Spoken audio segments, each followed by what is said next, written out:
આજનો મારો ઈચ્છિત વિષય છે નશીલા પદાર્થોમાંથી વ્યસન મુક્ત સમાજનું નિર્માણ કરવું.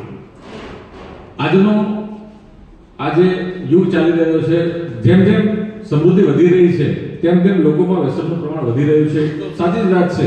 સાથે સાથે વાત એ પણ છે કે ગરીબ, મજૂર વર્ગ, મધ્યમ વર્ગની અંદર પણ વ્યસન એટલા પ્રમાણમાં વધી રહ્યું છે. તમને સૌને જણાવતા આનંદ થાય છે કે 10 દિવસ પહેલા જ એક નાનકડી વિડીયો ક્લિપ આપણે સોશિયલ મીડિયામાં મૂકી વ્યસન માટે, અને એને આજની તારીખમાં 1,56,000 જેટલા વ્યૂઝ મળ્યા. એ બદલ આપ સૌનો આભારી છું. વાત કહેતા કે આજનો માણસ પોતાનો શોખ નશીલા પદાર્થોમાંથી શોધે છે. ગુટકા, બીડી, સિગરેટ, તમાકુ, દારૂ, દેશી દારૂ, વિદેશી દારૂ. દેશી દારૂ એટલે કે આ પોટલીઓ મળતી હોય, વિદેશી દારૂ એટલે બાટલીમાં આવતો હોય એ. બરાબર કે જે પોટલીમાં મળતો દારૂ તો એટલો ખરાબ છે કે વધીને આંતરડા ફાડી નાખે તો પણ લોકો વર્ષોના વર્ષો એ રીતે શરીર કૃષક કરી અને પાયમાલ થઈને જીવતા હોય છે. શરૂઆત આ વ્યસનની ખરેખર તો એક વ્યસનની માનસિક બીમારી છે. ક્યાંક કોઈને દુઃખ લાગ્યું હોય, કોઈ આઘાત લાગ્યો હોય, ક્યાંક હૃદયની પીડા હોય, ક્યાંક આર્થિક સંકળામણ હોય, ક્યાંક વધારે પડતા ગપ હોય, અને એ બધું ભૂલવા માટે જ્યારે માણસ આ દારૂ જે વ્યસનના રવાડે ચડે છે. પરંતુ મેં જોયું છે કે 50% માનસિકતા હોય છે. બાકીની વસ્તુ એવી છે કે કોઈ લોકો એને કે એક બેગમાં સુધારી લે ને, ભાઈ તું લે ને, કે આજે મોજ આવી જાય, મૂડ આવી જાય, એ રીતે કરીને રવાડે ચડાવે. એમ કરતા પછી એને દારૂનું વ્યસન વધતું જાય છે, અને આર્થિક, સામાજિક, માનસિક તમામ પ્રકારની સમસ્યાઓ એને ચાલુ થાય છે.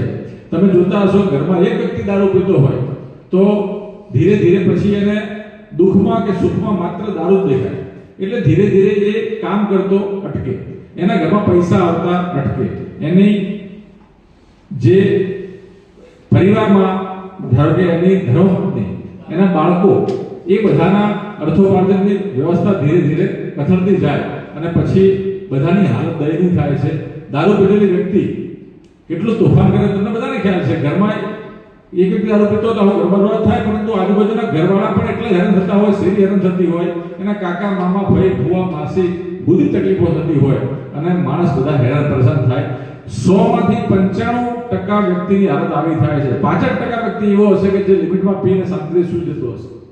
માટે આ વ્યસન મુક્તિની વાત છે. પહેલાના જમાનામાં જ્યારે દવા લેતા ત્યારે દવા દારૂ તરીકે દારૂનો ઉપયોગ થતો હતો. બરાબર, એ 30 ml સુધી 5 ચમચી દારૂ, 6 ચમચી દારૂ, હવે એટલી લિમિટ કોઈ રાખે, કારણ કે પોતાના મજા માટે દિવસેની ક્વોન્ટિટી વધારતો જાય. 1 પેક, 2 પેક, ક્વાર્ટર, 2 ક્વાર્ટર, હોલના હોલ પી પછી ગરમમાં પડે. ગુટકાની અંદર 42 જેવા કેન્સર જેવા તત્વો છે. મજૂરોને ખ્યાલ નથી. મજૂરો વર્ગની મહિલાઓ પણ ગુટકા ખાય છે કે જે મોઢાનું કેન્સર કરે. પાચન માર્ગનું તમામ પ્રકારનું કેન્સર થાય ગુટકાથી. મોઢાની અંદર, અંડાળીમાં, જઠરમાં, આંતરડામાં, ગુદામાર્ગ સુધીમાં ગમે ત્યાં કેન્સર થઈ શકે. પરંતુ લોકોને ખ્યાલ નથી કે ગુટકામાં આવા 42 જેટલા કેન્સર કરતા તત્વો છે.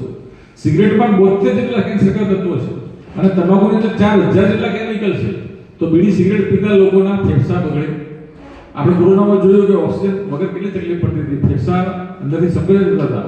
તો તમે જુઓ કે જે લોકો બીડી પીતા હોય તેમના બોડીમાં શ્વાસ ચડે છે. એ કેમ? સીઓપીડી થાય. કાર્બન, જે સિગરેટ, બીડીના તમાકુનો કાર્બન છે એ ફેફસામાં જમા થાય એટલે 100% એમને શ્વાસ ચડે. જેવું તમે બીડી, સિગરેટ બંધ કરો છો, તમારા શરીરમાં ડિટોક્સિફિકેશન થવાનું ચાલુ થાય, અને ધીરે ધીરે તમારા શરીરમાં સારા ફેરફાર થવા માંડે. બીડી, સિગરેટના કારણે તમને અંદર હૃદયની નળીઓ બ્લોક થવા માંડે, બ્લડ પ્રેશર, ડાયાબિટીસ જેવી તકલીફો થાય. WHO કહે છે કે તમાકુ અને તમાકુના પ્રોડક્ટથી કેન્સર થાય છે. આ સત્ય હકીકત છે. પરંતુ જે સ્વસ્થ વ્યક્તિ છે એની સરખામણીમાં જે લોકો ધૂમ્રપાન કરતા હોય, દારૂ પીતા હોય, કે જે નશીલા પદાર્થોનું સેવન કરતા હોય, એ લોકોની તબિયત બગડતી હોય છે, અને એ લોકોને કેન્સર થવાની શક્યતા પૂરેપૂરી હોય છે. સાથે સાથે અત્યારે જોઈ રહ્યા છીએ આપણે કે ડ્રગ્સ જેવા દૂષણો પણ યુવાનોની અંદર, કિશોરોની અંદર જે પ્રવર્તી રહ્યા છે. તો એવા દૂષણોથી પણ દૂર રહેવું જોઈએ, કારણ કે એ દૂષણ તો એવું છે કે વ્યક્તિને આર્થિક રીતે તાત્કાલિક પાયમાલ કરે છે, શારીરિક, માનસિક રીતે પણ તાત્કાલિક પાયમાલ કરે છે. 5 વર્ષમાં એનું ભવિષ્ય ખલાસ. તો આપણે અહીંયા બધા સજ્જન વ્યક્તિઓ બેઠા છીએ. મારો મેસેજ ત્યાં સુધી પહોંચે ત્યાં સુધી દરેકે દરેકને વિનંતી કરું છું કે જે લોકો શરૂઆતની અંદર આવા વ્યસન કરતા હોય, તાત્કાલિક એ લોકોને સમજાવી, એ લોકોની દવા કરાવી, અને ત્યાં જઈને વ્યસનને અટકાવવા જોઈએ, જેથી કરીને એનું ભવિષ્ય બગડે નહીં. ઘરમાં એક વ્યક્તિ વ્યસન કરતું હોય, આપણો વાલસો બાળક, તો એને મા બાપની હાલત પણ બહુ ખરાબ હોય છે. માટે હું સૌને નમ્ર વિનંતી કરું છું કે કોઈ પણ પ્રકારના નશીલા વ્યસનનું પદાર્થોનું વ્યસન કરીએ નહીં, એ કોઈને કરવા દઈએ નહીં. જય હિન્દ, જય ભારત.